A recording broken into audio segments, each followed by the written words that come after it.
Good evening, everyone. With the time being 6 p.m. on Tuesday, October 28th, 2025, I will call this meeting of the Webster School Committee to order. We'll start with the Pledge of Allegiance. I pledge allegiance to the flag of the United States of America and to the republic for which it stands, one nation, under God, indivisible, with liberty and justice for all. As a reminder, this meeting is being recorded both video and audio and will be posted on the school district website. First item on the agenda this evening is discussion and approval of the minutes from the October 14, 2025 meeting. I have a motion to approve those minutes. So moved. Second. I have a motion and a second. Any discussion? Desiree, please poll the committee. Yes. Yeah. Yes. Yes. The next item is the discussion and approval of the executive session minutes from the meeting on October 14, 2025. We have a motion to approve those minutes. So moved. Second. We have a motion and a second. Any further discussion? Desiree, please poll the committee. Yes. Yeah. Yes. Yes. The next item on the agenda is the superintendent's report. Good evening, Ms. Perangeli. Good evening. Thank you. It's nice to see everybody tonight.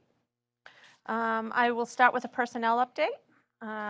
There are no retirements at this time. As far as new hires, I want to welcome to the Webster School District Alicia Blair. She is a preschool teacher at Park Ave, and Luzada Palmerino, who is a paraprofessional at Park Ave Elementary. We do have a couple of resignations to announce, and Angelica Gomes-Liddell, school adjustment counselor at Webster Middle School, has just resigned.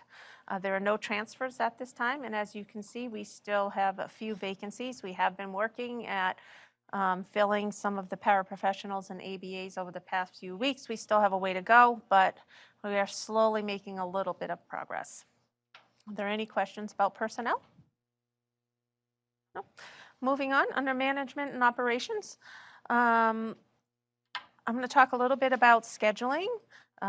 Webster is participating in the DESE redesign cohort, which is geared to support scheduling around EL students and L students with disabilities. A team from Webster Middle School, including Ms. Peterson, along with Dr. Patty Mackay. We have a representative from special ed, Ms. Sarah Reardon, and a counselor also from the middle school, and myself, who will be attending these sessions. There are 3 in-person sessions. It also comes with some coaching for us, some one-to-one coaching on the district, and some online, a couple of online meetings. I'm not saying there is a problem with the schedule and the way we operate at Webster Middle School. We've been doing it for many years, but this is an opportunity for us to look at how we're servicing our L students within the schedule and our L students with disabilities. Make sure we are using our schedule to the fullest capabilities and checking to see if there's any adjustments that we could make to make operations run smoother. As you know, a middle school schedule is very difficult to navigate, especially when you have 5 and 6, which runs more like an elementary, and then a 7 and 8, who runs more like a high school. So you've almost got 2 schools within a school. And when you're trying to navigate all of those, along with all the specials that you have, it can prove to be difficult. So this is just an opportunity for us to take a pause, step, make sure we're looking deeply at all angles of our schedule. We're making sure that we can operate, and it's an opportunity for us to have some specialists come in and take a look, some outside specialists who don't know Webster, who don't know our schedule, and to just make sure that we are functioning and all of our targets are aligning across the schedule. So I'm excited about that opportunity. And we had attended our first meeting today, which was held at Holy Cross. So it was a good meeting. It was a full day session. And then tomorrow, or last Wednesday on October 22nd, I attended the Worcester County Superintendent's Association meeting. During that meeting, we had a presentation from a Jeffrey Turgeon from Mass Hire. Superintendents reached out to him to talk about, we're all having difficulties hiring paraprofessionals and ABAs. It's not just Webster that's struggling to fill those positions, it's school districts across the county are having a difficult time filling those positions.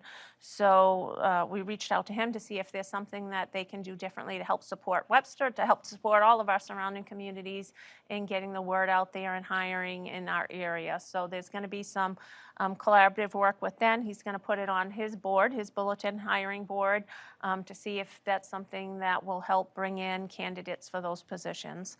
We're trying to be creative in the work in bringing in paraprofessionals because we know the need is there. It's great. And we're hopeful that this will maybe help the process move along a little quicker. Are there any questions about that? No? Next for you tonight, I have Miss Debbie Rivera here. She is our Director of Curriculum Instruction. She's going to give a report about the work and the structures around surrounding curriculum that are going on in the district. Miss Rivera? And don't pull that close. Thank you. You guys hear me okay? Okay. So I wanted to provide a quick overview of not only the science curriculum review process that we had started last spring, but also what are some of the areas that our district instructional leadership team has been focusing on. And also an update in terms of onboarding training for our para educators or paraprofessionals. So right now, as you are aware, we have been, for the past several months, we have been engaged in the review of the science curriculum for the middle school. During the spring semester of last school year, we selected two curriculum to pilot for the fall semester of this current year. Those two were Amplify Science and Open Sci-Ed. The actual piloting of the two curriculums basically started last week. I believe in most of the classrooms started on Thursday or Friday of last week, so this is very recent. And we're going to be engaging in piloting both curriculums in the next semester. So this is going to be ongoing until, I would say, mid-spring semester 26. Right now, in terms of the process, we are ensuring and we have provided teachers that are actually engaged in the piloting of the curriculum with training from both of the vendors or the curriculum companies in order to ensure that they are fully prepared in order to implement the curriculum and also so that they can continue receiving support in terms of what are the different resources that are available for each one of the curriculum. Next slide. The other work that we engaged in during the spring semester was basically creating a rubric that not only met the Department of Education standards for high quality instructional material, but also a rubric for evaluation and review of the curriculum that meets the needs of our specific student population. These are the standards or the domains that we will be focusing on during the course of the pilot, including the alignment of the standards to not only the curriculum frameworks per the Department of Education, but also phenomena in order to help the students engage in the learning process. Also, the application, classroom application, is the curriculum engaging our students? What are the resources that are available for not only the teachers, but also for our students? And what are the different types of assessments that are included as part of the review process and also for each one of the curriculum? And very importantly, culturally responsiveness and equity. How does our curriculum, each one of them, support the specific needs of our students and particularly students with special education services or special needs, and also EL students as well. Slide. So our next steps are gonna be to basically continue going through the pilot process. We have a committee that it is actually made up of teachers and members of the Webster Middle School. community, and we will be meeting on a monthly basis. We have continued meeting since last year in order to ensure that we are having those conversations. We are looking at all of this specific criteria for the rubric and the standards, and having conversations in order to identify if the teachers that are piloting the curriculum need additional training. The other area in terms of curriculum and instruction that we have been focusing on is through the work that the district does through the district instructional leadership team. And during our meetings this year, I would say that I'm really excited and happy to see how things have been going so far. Our DIL team, which is composed of all administrators from each one of the schools and central office, have been meeting and preparing for the year from the beginning. And one of the things that we have talked about has been how do we make a connection with between all of the different components, the instructional leadership components for Webster Public Schools, to ensure that everything that we do is centered on the instructional priority for Webster Public Schools. All the work is done through walkthroughs. We are connecting our instructional priority to not only ILT meetings, but also CPT meetings, common planning time meetings, and also our professional development cycles and sessions that are being provided to staff during the full day PDs. And of course, feedback, which is super important.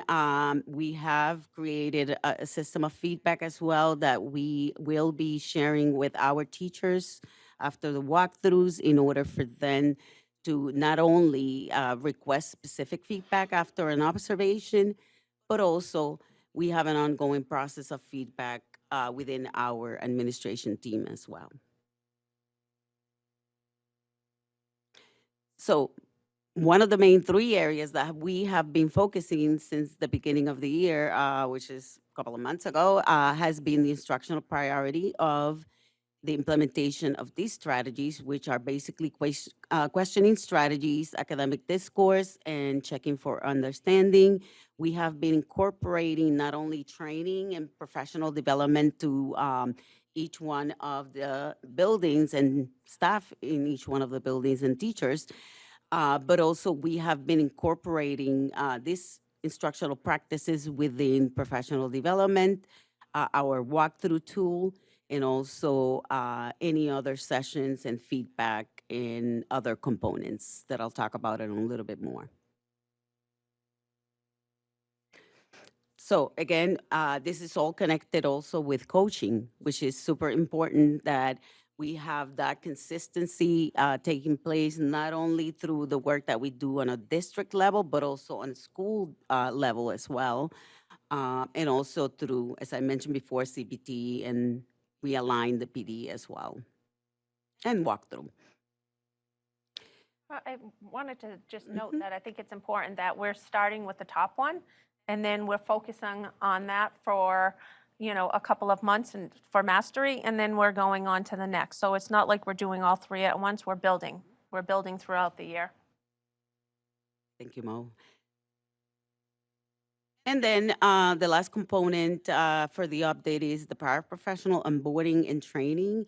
So one of the things that we wanted to build in our professional development was ensuring that we were providing paras with the necessary content and knowledge that can help them begin the work at each one of the schools. And we know that this is an ongoing process. They are going to be going through the, learning experience and how to better support students, but also coming into, education and supporting in the classroom without having any background knowledge can also, make it a little bit more difficult for them to learn, because they're coming in basically without any information or knowledge or experience. And that's just some of the para educators that we have, we hired through the process. So one of the areas that, well, a couple of the areas that we have been focusing on whenever we have a new para is by providing them with an onboarding training, which is a full day professional development or training session. And I listed the different modules that we talk about. All of these modules are supported and recommended by the Department of Education. So we make sure that we are not only providing them with the information and knowledge of what it is to work at Webster Public Schools, but also what additional information would be helpful for them to know once they start working at a school district, at a school with students directly in the classroom, and how they can actually better support our student population as well.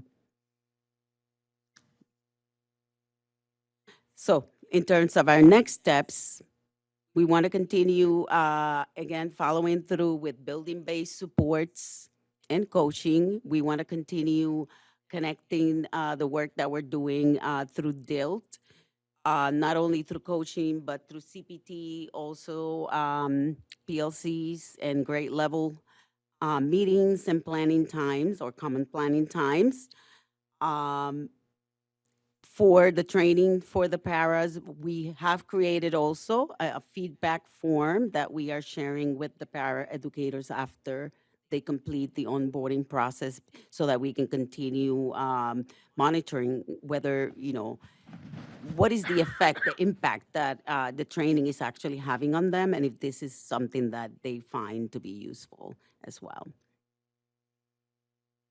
And then we're going to continue again with the pilot, the science curriculum pilot for grades 6 through 8, and we will provide additional updates as we get closer to the end of the pilot. And any other updates in terms of any additional onboarding sessions or updates to that effect. Any questions? Through the chair. I think my only concern, because Mm-hmm. probably they were still using the same science curriculum that I used. And there was a huge issue in reading comprehension and reading levels of the material that were given. So I hope we're really looking at that. Yes, absolutely. So the rubric, it is designed through Curate through the Department of Education. And standards alignment, it's all related to reading comprehension, and it meets all the different standards for effective not only instruction, but also learning. So it will measure whether the curriculum is meeting the needs of our students, whether there would be making progress, not only based on studies, but that's the whole purpose of piloting it. We want to make sure that our students are receiving the supports and the areas and the strategies are being implemented that meet their specific needs. Currently, our current curriculum does not meet high quality instructional material. And the reason why we, have to make sure that we are updating all of our curriculum. This is probably one of the last few curriculum that we have to update. And we're really excited because both curriculums that we have chosen for the pilot have been rated as high quality instructional material per the Department of Education, not only the Curate reports, but also ED reports as well. And I know that a lot of the districts in Massachusetts are using one or the other. And those have been pretty much the top two science curriculum. And I think everybody's really excited in changing the routines and ensuring that the students are receiving the instruction that they need. Mhm. Thank you. Thank you, Deb. Thank you. All right, if there's no questions on that, I will move on into other updates. On Thursday, October 26th, I attended the Southern Worcester County Collaborative Meeting. This meeting was changed from in-person to virtual, so thank you for that. I appreciated that. For the Southern Worcester County, I also sit on the policy subcommittee with 3 other superintendents. During this meeting, we looked at updating the billing, internal control, and field trip policies, so those will be updated. In addition to the policy review, we also reviewed a draft collaborative financial report, which was received on October 10th, 25. The report was very good, and I can give you a high-level overview. Overall, everything was met. There were 2 areas that were only partially met, criteria 7 and criteria 9. As you can see in criteria 7, it went back to fiscal year 20 and 21, our COVID years. The expenditures exceeded the revenue total because some of the revenues didn't come in due to COVID. So there were some adjustments over the years. That was not a big concern as the collaborative is in a financially good position, so we were good there. I wanted to point out criteria 9. So what they did during the review there is, as you know, from time to time, I bring things to the board from the collaborative. We look at the annual reports, we look at quarterly reports, and how we post them on our agenda can make a difference, because what they did is they went and they pulled up member districts' agendas to see if things were clearly posted, if things were in minutes spoken about. They didn't pull all member districts. They didn't even tell us who they pulled, but they did say in a couple of school districts they were not broken out on the agenda, or they didn't see a lot of discussion about the presentation about the annual reports or quarterly reports being given to the committee members. So it's important, you know, there's a reason why we do what we do, right? So to make sure that we are posting those things in a way that they are visible and that we acknowledge them during our meeting, so that way the collaborative gets credit for those. It's important that it's a check and balance, that committees who are member districts of collaboratives understand how the collaboratives are being run, how they're doing financially, how they're doing operationally. So that's our job, to come back and report to you as superintendents. And so it's just to make sure we're all going to do a better job at making sure we're doing those things and posting them accordingly so that everyone is aware. And then the other section under criteria 9 was annually we evaluate the board of directors and manage that annually, that we do. What recently, which we did not know, or I did not know, it is our responsibility to also evaluate the treasurer of the collaborative. It's a little different or difficult because the treasurer is a part-time person typically for the collaboratives. They're not always at meetings or anything. So evaluating them can be, you know, tricky and for us to figure out, but we will definitely do that. We will be looking at a tool. It goes for both of the collaboratives that we belong to, because we also belong to the Central Mass Collaborative. So I know the same thing came up for them this year. So I think since the new regs came about for the collaboratives years ago, I think they're really starting to dig into them now that they've been operational. And so we will take care of that moving forward. But overall, the collaborative is in very good shape. And I definitely want to give a shout out to the director, Arnold Lunwall, and the finance director, Lena Travinsky, for their efforts. They do a wonderful job managing the collaborative. We're fortunate to have them. And I just wanted to give them a shout out because I think they're doing great work. And that concludes my report. Thank you. Are there any questions or comments from the committee? The next item on the agenda is the business manager's report. Good evening, Mrs. Contos. Good evening, everyone. I'm going to start off with the renovation project and updates from that. And I'm really pleased to let you know that the water infiltration remediation has been completed. The additional testing has confirmed that the results are favorable, so that's really good news. So since we got the report last week, the team started mobilizing, and the architects have issued the affidavits to the general contractor. The general contractor was reaching out to the building inspector today to get him in, hopefully tomorrow or Thursday.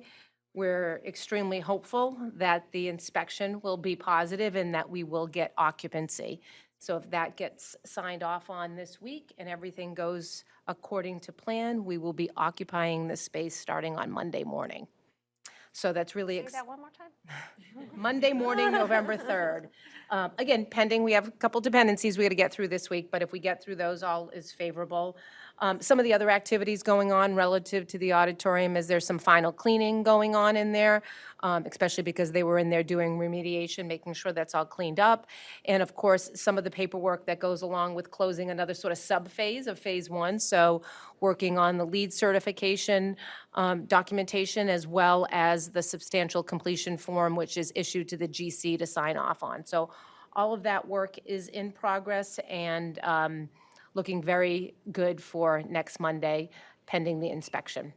So, Keep our fingers crossed. I know the kids are ready. They've been asking. So when we walk around lunch, they keep asking, when are we going to get in the auditorium? So fingers crossed, everything goes well for Monday. yep, so very exciting. So other activities related to the renovation. So on Phase 2, we continue to finish up this roughing phase, getting the building sealed up. Those activities are going on, and we're also preparing for Veterans Day, when we're going to do the power cutover so that Section B connects into the new panels in Section C. That activity will happen then. Continuous monitoring of the schedule is going on to make sure that we're remaining on track. As of this morning's, we have a weekly, what they call an OAC meeting, that's owner, architect, and contractor. We meet weekly and we get updates, and as of this morning, we are still on schedule, but it's a heightened awareness topic because we need to monitor this closely, because planning for the move is really the next big thing that we're talking about. So with that said, those planning activities for February break are in progress. Both activities and meetings are being scheduled. Just as a reminder for this move, we are going to be moving people into Section B once it's completed. We'll be clearing out all of A section, so classrooms, adult ed, the main office itself will move into Section B, and the whole district office is moving out as well. So we'll be going into the modular classroom. So there's a lot of activity that goes on relative to move planning and getting that orchestrated, as well as the planning that we need to do for some of the classrooms that are moving into the modulars. We have science is moving into the modulars, so we're making provisions for what type of chemicals they can use, which will be household chemicals in there due to the ventilation, but getting some demonstration tables and some portable sinks for them in there, and getting that all ready and aligned so that they can hit the ground running once they get into the modulars. So that's a lot of work and a lot of planning going on. We'll also be working on shortly kicking off the additional activity with the third party who did our technology installation. They'll be coming back in as well to get B section up and running, and then we have cutover activities that we need to do to get that section of the building connected. A lot less complicated than Phase 1. Phase 1, we were cutting over our fiber line from Charter. It was a brand-new setup, so this is certainly easier than A. I don't want to say easy, but less complicated than it was for, C-section. That also means we'll be finding a new home for our meetings for a few months, as we're not going to be able to use this space. So, hopefully we'll have some nice new space in B, someplace that we can use for our meetings. But we'll have to regroup and find a home for us also on Tuesday nights. I also think I want to give, it's perfect that Ms. Peterson's here and that we may be getting our auditorium, but a lot of the inconveniencing we've done around here, we forget of the impact that it may have had on the Webster Middle School. They have been very gracious in sharing their space for the past year and a half. I don't think there's been an instance where Ms. Peterson has told Ms. Nieves that, no, you can't use that space, or we have a problem with that or anything. There has been such collaboration between the two schools, and Ms. Peterson has been very gracious with her space and her availability and moving kids when she needs to. So I just wanted to say thank you, because we talk a lot about the high school, but we don't talk how that may have impact other parts of our district, our middle school. So, thank you for allowing us to use that space and inconveniencing them so we can, make things happen for our high school kids and they're not losing out at the same time. So I appreciate that. Well said. Any questions about the renovations? Through the chair. I guess my only concern is, since the auditorium has been an issue, had a problem area, are they going to periodically check that area over time to make sure it stays and it doesn't continue to crop up again? Yeah, so it'll be on its own warranty in that section and parts of that. So as part of the warranty, we do continue to monitor. I think the thing that we're fortunate with here is that it is a phased project, so we still have the GC on site. So when things happen, we can quickly mobilize to get things remediated. You know, I think we had a minor leak in the gym that we were able to get remediated as well because they're right on site and they can get the roofers right over there to get it remediated. So that is one of the benefits of a renovation project, but it is all under warranty and we are continuing to monitor. And if something does come up, we're reporting it immediately, getting it on a list to get it addressed. Absolutely. And then for other updates, I wanted to circle back. I didn't realize that Aiden was not going to be here this evening, but I wanted to circle back to one of the challenges he raised at the last school committee meeting. One was, it was essentially about students being super hungry. If you're a student athlete and you have to go from lunchtime until the end of the day with your game. So one thing I did confirm in speaking with the food service director is, you know, in terms of lunches, you know, we are meeting the highest caloric allowance that we can for the age group. Just wanted to let the students know, and we'll follow up with Aiden individually. Students can come up and they can take as much fruit and vegetables as they want. That is certainly not a limitation that they have. And they can certainly entertain purchasing a second lunch. You know, all our lunches are free, but if you do look to get a second lunch, we do have to charge for that, and it is $3. And the other thing that I wanted to make the committee aware of is after speaking with Kelsey Sanders, our food service director, Ms. Nieves, and then Tony Pronto, our athletic director, what I did learn was they actually already had a process in place for the athletic teams to get snacks after school. And the coaches just needed to submit in what they needed on a particular day, and then we had it ready in the cafeteria for the students to take and have. And so what I did learn was 2 teams were taking advantage of that, so we just wanted to make sure that all the coaches knew and were aware that that was available.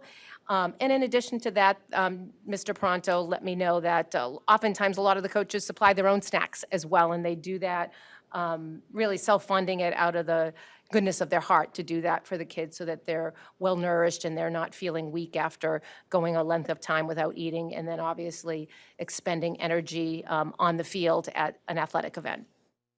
So just wanted to report back on that and see if there were any other questions or comments on that. Do we know if Mr. Pronto went back to the coaches since our last meeting to Yeah. let the coaches know? Yeah, so he did remind them that it is available, but some of those coaches were already providing stuff on their own too. Okay. So they are all well aware of it, and they are taking it, 2 of the teams were taking advantage of it, but some of them were buying their own snacks. I think another part of it is sometimes the student athletes don't like the snacks that are being provided by the cafeteria. Good.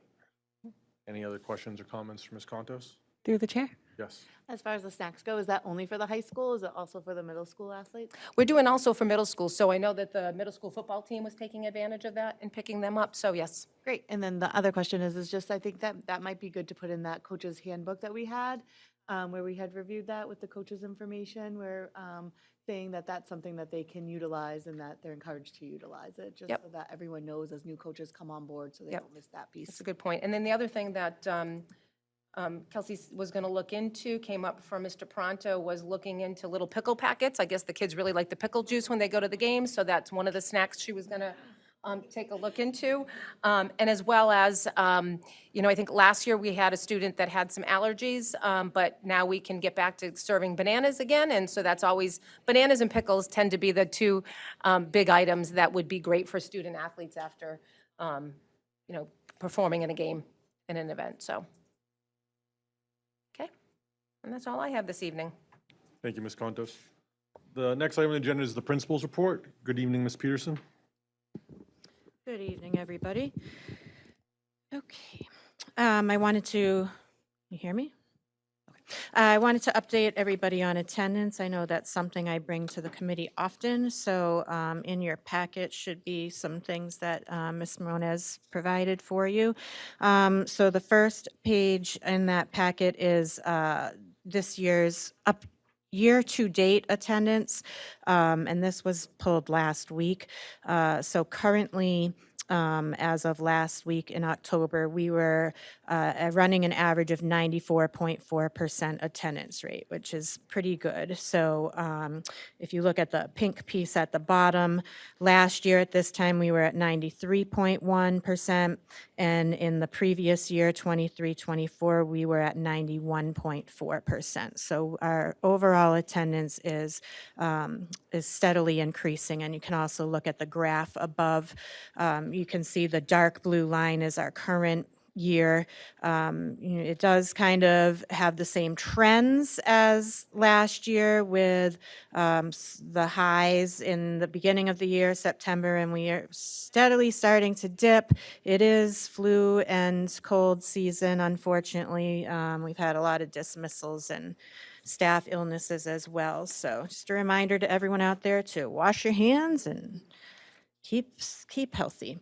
The next page represents our daily attendance year to date. So starting at the top, it goes from August 28th to October 17th when this was printed, and you can see these are actual numbers of students who were absent. So on October 17th, we had 46 students of our 500 and what's our, Mo, you just told me earlier today, 520 something, 540, yeah. Our worst days, you could probably guess what those days are. The 64 and 69 days absences are our half-a-days. And so we spent some time last week, a very significant amount of time last week with the school council, reviewing this data as well, and trying to, once again, come up with strategies for our half-days. It is a continual issue, and the consensus seems to be that it is about childcare at the elementary school in terms of our students starting earlier. So it's getting the kids, it's not about getting the kids home in time to get their siblings. It sounds like it's just as easy for a parent to stay home for half a day rather than to take a half a day off, is what is the information I'm getting. So we kind of brainstorm some things, and again, it's just food for thought at this point as we think about our calendar for next year as for Mrs. Perangeli, but once again, we talked about eliminating half-days, which I reiterated that half-days count as full days, so that's why we do half-days. We talked about, it was suggested that maybe we look at doing some kind of extended day for the elementary students. Unfortunately, we have budget coming up, so we need, that will cost money to keep paras who would be the ones staying with students because our half-days are for PD. So we talked around a bunch of things, which I can pass along at some point, but just so you know, we are looking at those things. And then the next stapled page, it might be, I don't know if yours is stapled, I apologize, but it might be easier to unstaple and kind of look at it across. This is the really great data, I think, is our chronic absenteeism. And so it goes from 23 to current. So in 2 years ago in 23-24, at this time of year, we had 34.4% of our students already chronically absent. Last year, it was down 10% to 24.3, and currently we're at 16.6. So that is a half the amount. And of that 16.6%, when I look at the names in the top 5, there are reasons for those. It's not that those students are skipping school. There are legitimate reasons. So we are definitely continuing tracking attendance, looking at attendance. Our counselors and admin team are continually meeting with families to support them and following our protocols. We're also, Mr. Moreno, our assistant principal, has a focus of looking at tardiness as well. So those are some things that we're looking at. And then the last page is by week. This graph, however, I could not cull this out only for the middle school. So this represents Park Ave and Webster Middle School. So you can again see the by week where we have higher numbers and lower numbers. So Fridays are another tough day. And then but you can see the graph at the bottom again, kind of up in September, starting to come down, but we're climbing back up to 94.2. So questions about attendance? So I wanted to present some other data to you this evening. We have started really diving into our MCAS data. So last week at department meetings, each department looked at their specific data, so English, math, science, and civics. So they kind of dug a little deeper into that. Our instructional leadership team this afternoon took that information, that department meetings, culled out, and we're supposed to be streamlining that a little bit. I was at the conference today, so I'm not sure what the results of that are yet, but when I go back tomorrow, I will see what Mr. Moreno created for us for that. So we are looking at that, but I also wanted to report some good news about MCAS.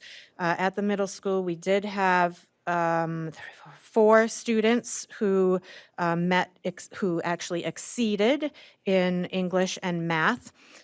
So in English, we had 2 students, one currently in 7th grade, so in 6th grade math exceeded, and one currently in 8th grade, so last year's 7th grade. So, and then in math, we had 2 additional students plus a third that was also the English one. So we had 1 student exceed in math and English, and then 2 and 2 for the English and math. Does that make sense? Okay. So we're very excited about recognizing those students, which I honestly haven't figured out how I want to do that yet, because middle school students are a little picky about having that publicly recognized. So I want to make sure they know that they are doing well, but I also don't want to embarrass them. So we will figure out something to recognize them. Any questions about MCAS at this point? Through the chair. I feel like we saw something about MCAS. I don't know if it was for when we were looking at curriculums to use for the piloting, where we saw how we performed on MCAS in science. But do we get a report on how we performed versus like in relation to the state? Yes. Okay.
And one of the things that with civics in 23, 24, our students took the civics test, but it wasn't counted because it was a pilot.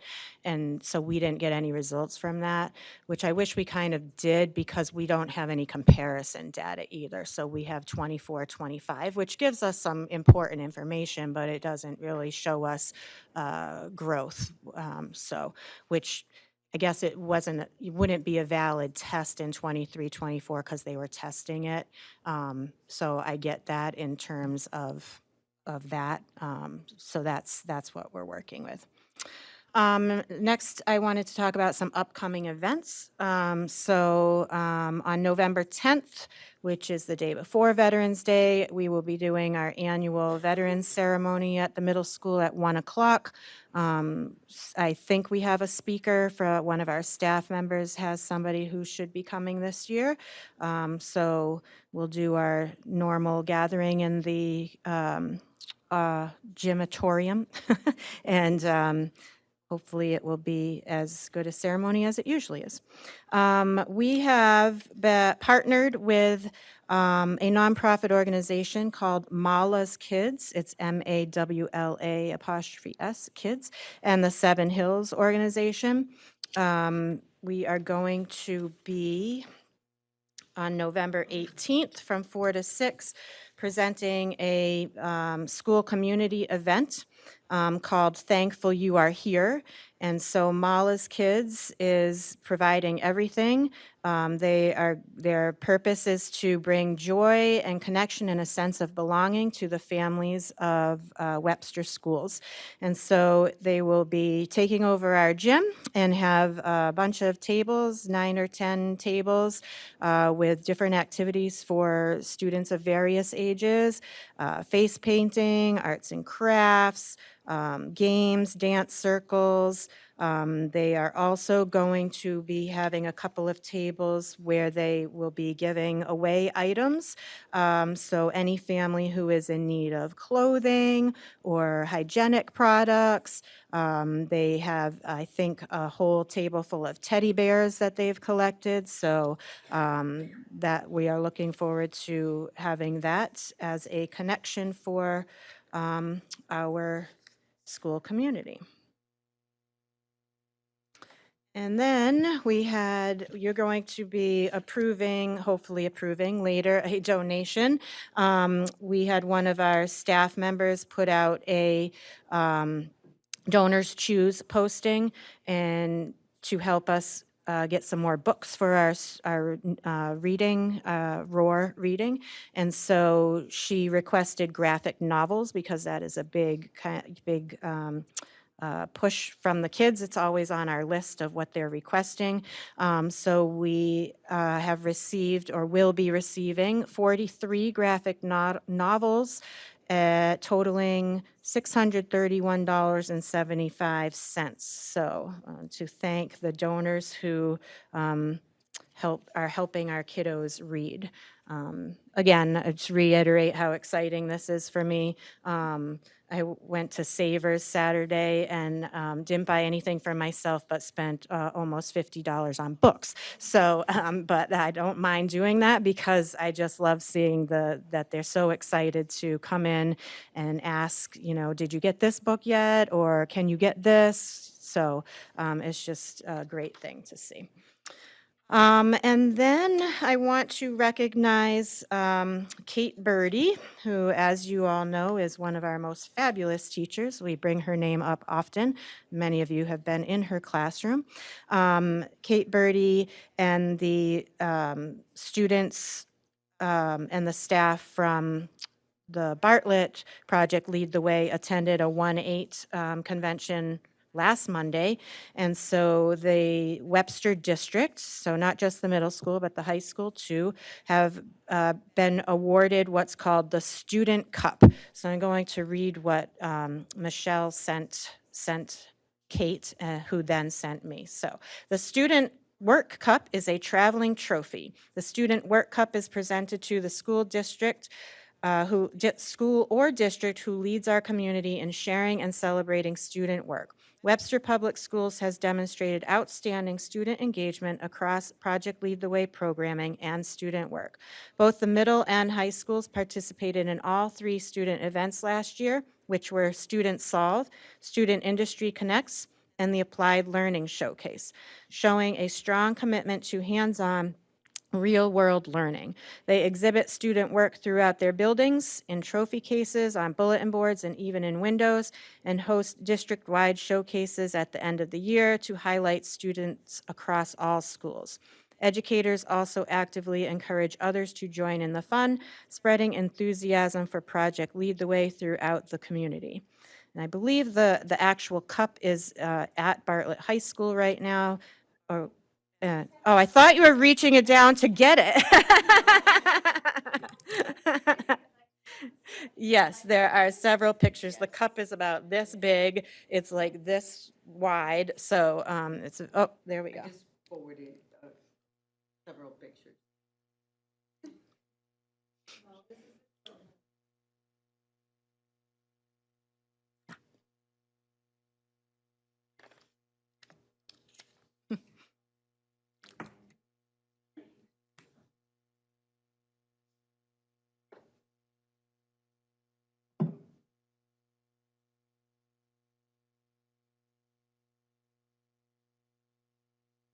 Oh, Deb, you were there too.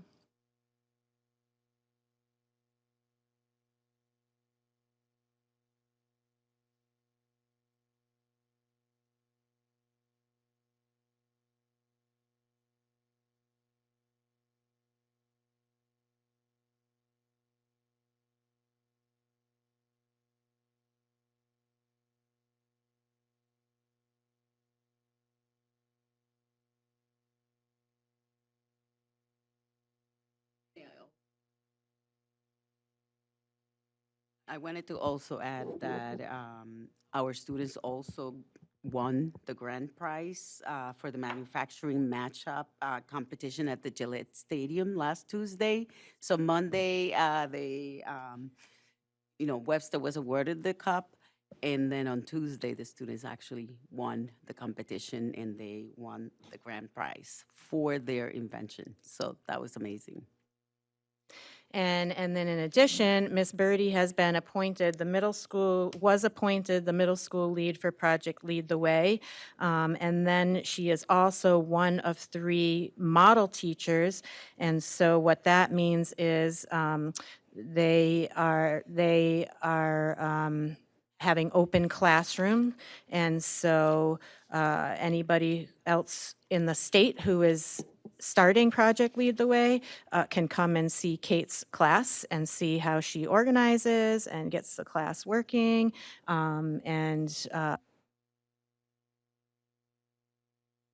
are very exciting things going on with Project Lead. It's great. Miss Birdie does a wonderful job. And if you've ever been in her classroom, you can see how engaged the kids are. And she really gives them the confidence to be able to speak to the work that they're doing, which I always find so impressive at that age, because a lot of times kids don't want to talk about the work that they're doing. So it's great. I came back on.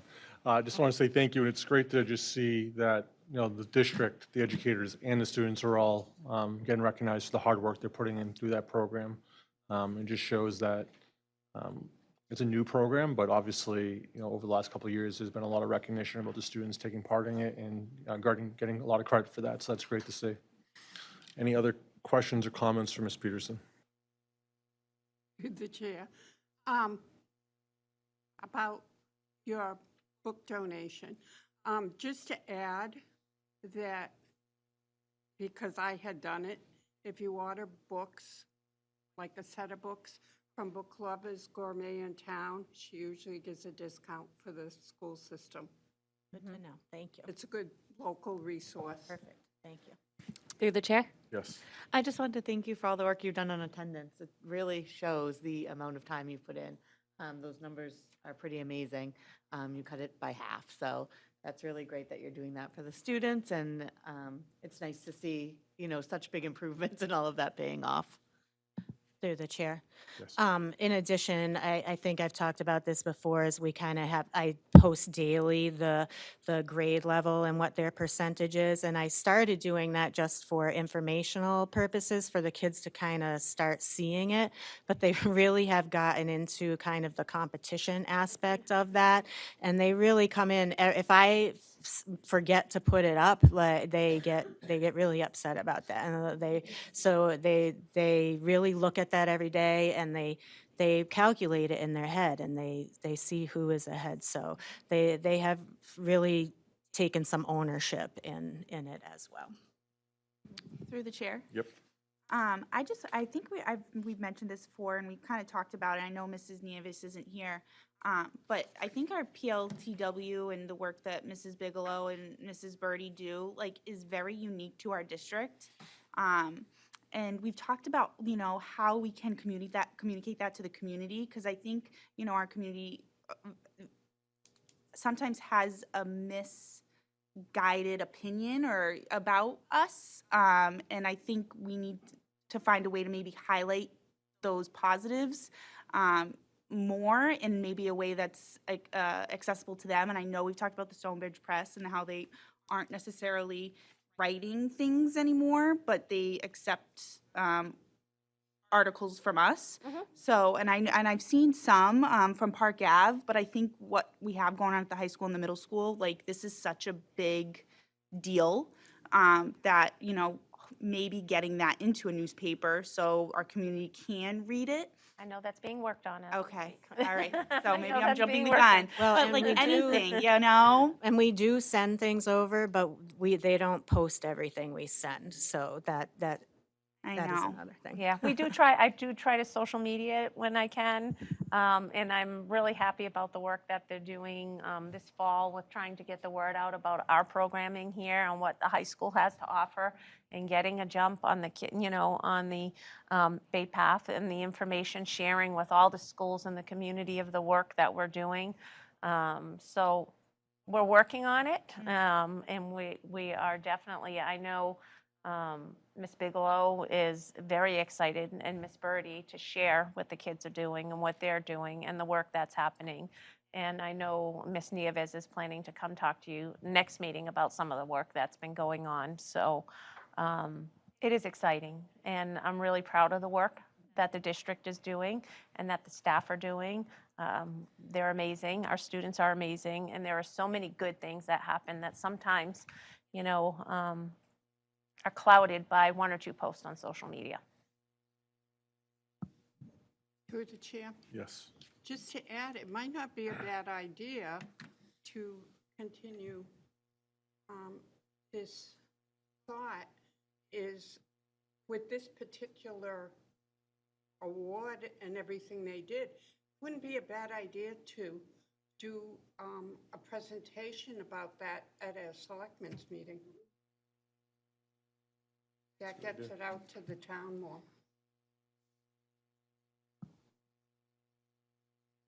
Any other questions or comments? Thank you, Ms. Peterson. The next item on the agenda is our student representative update. Aiden can't be with us tonight, so I believe we're going to hold off on his update until the next meeting. The next, Through the chair. yes. Just quickly, because I know, and it was brought up, the unified basketball team, and he was going to talk about that this evening. I looked at the athletics website, not easy to find schedules for our sports. It's they're not posted on the district website that I found. Maybe I'm just not, I did email Coach L, and he did send me the website that is used, I think, kind of by everybody, the Arbiter. Yes, so I'm able to like see the schedules now for all our sports, but I don't, Unified Arts isn't on that. Yeah, I'm not sure that they that tool.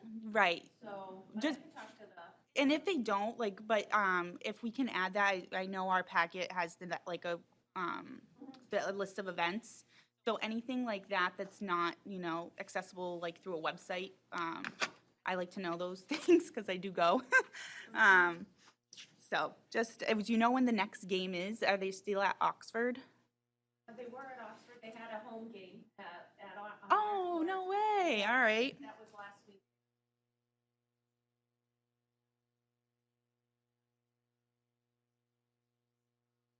Internal team support. Yeah, I saw that. We had our cheerleaders there, we had our football teams. Yeah. And all. Support them. So it was pretty exciting.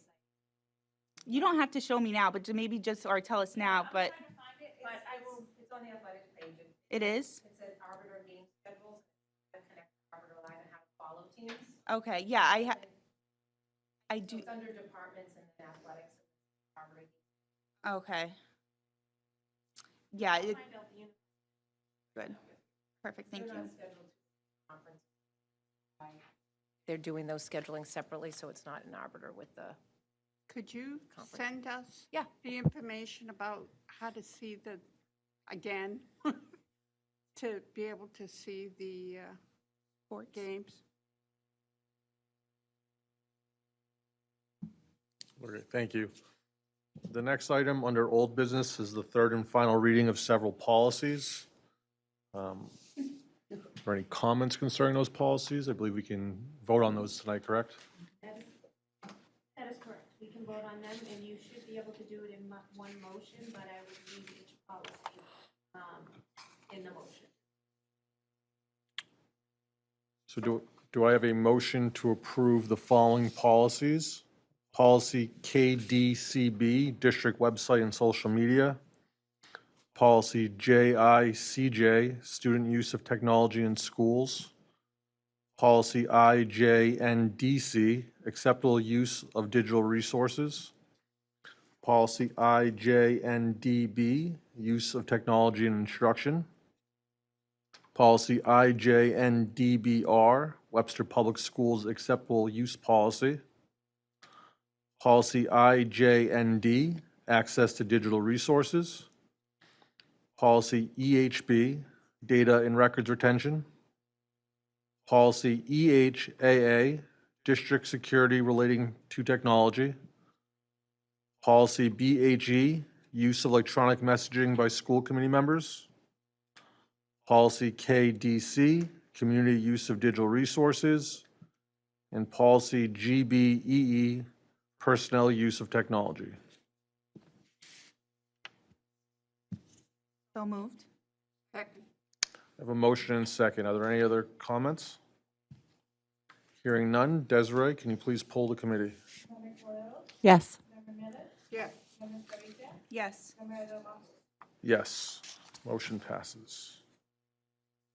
The next item under new business is the discussion and approval of superintendent 2025 to 2026 goals.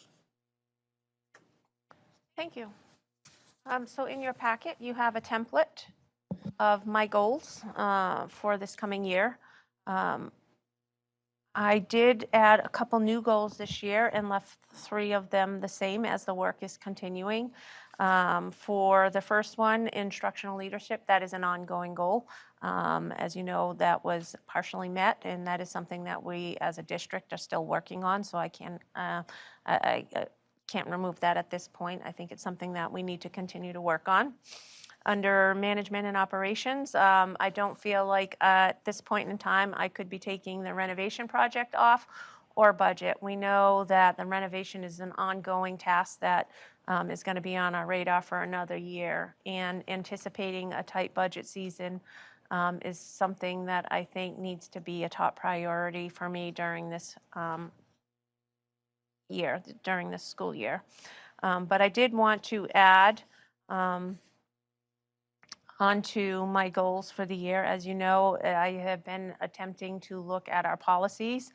That has been high on my radar this year. It has gone ignored for many years, for a very long time. And so I am starting the process of updating the manual online, so putting it into a format that is accessible, easy to look at, that we can update as other districts, so it's not just one booklet, it's going to be by section and by policy, so things will be easy to find, easy to read. So I'm looking at doing that and updating that, and then starting to go through at a regular basis, coming to the school committee with policies that we can update. You know, the goal would have been to do it all at once because they're so far There's so many, and so many of them are outdated. But I feel the work needs to happen. I'm not sure what funding's going to look like next year, and if we get into a system where we're constantly looking at policies, updating policies, and replacing them, then we can start working through a lot of the policies that we need. Some of them are pretty easy to update, and others might take a little longer, where we're going to have committees behind the scene looking at policies and adjusting before we bring it to the school committee. So, so that is a goal for this year. I plan on working and continuing to bring policies to the school committee for approval and update. I will be updating the website with the new format for our policies to make them a lot more accessible and easy to get to. So I'm looking to do that for this year.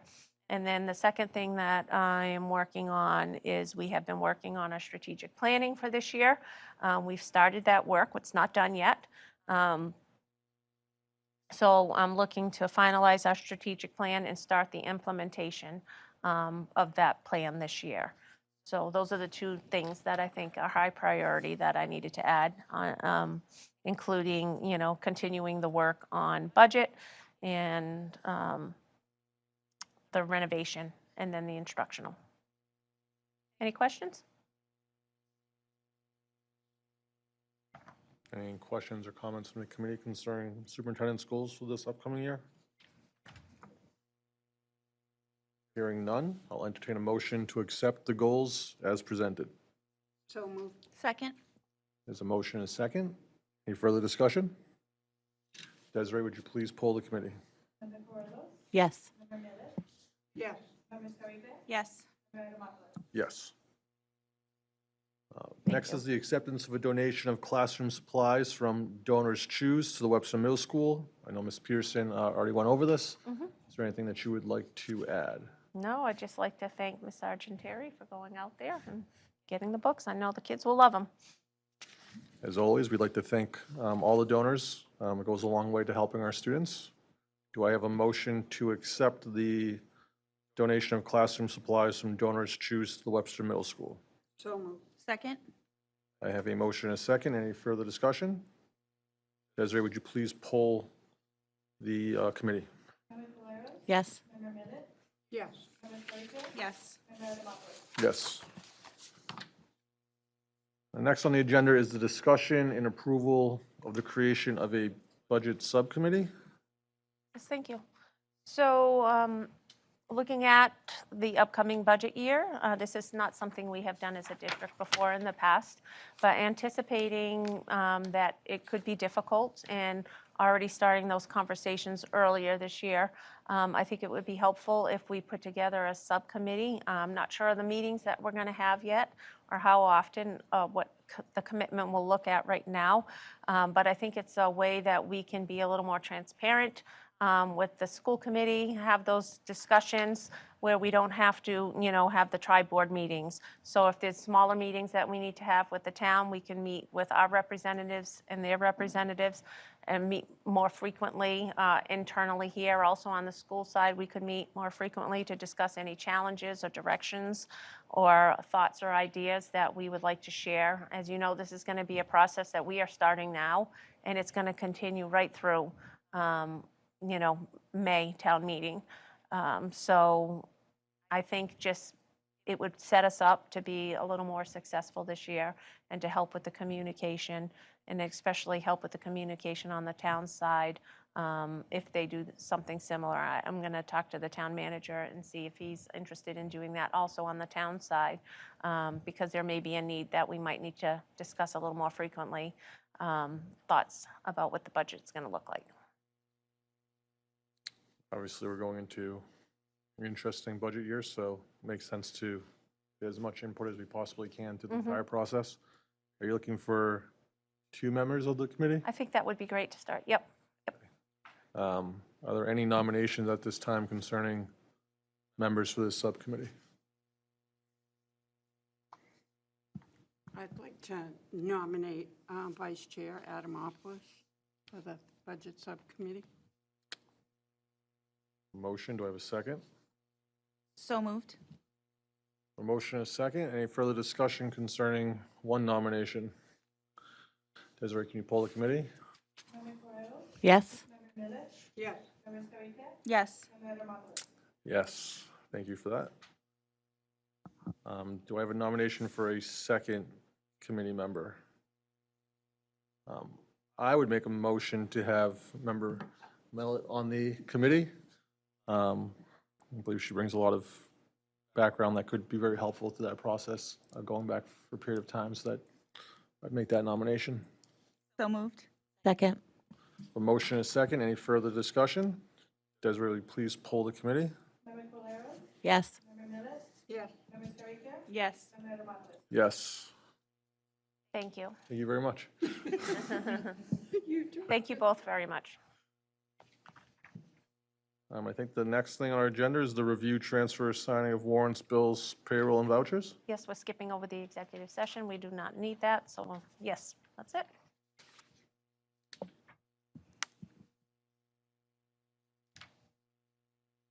that it? Yep, they're all done there.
Do I have a motion to adjourn?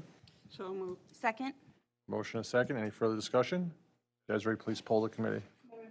Yes. Yes. Yes. Yes. Thank you, everybody.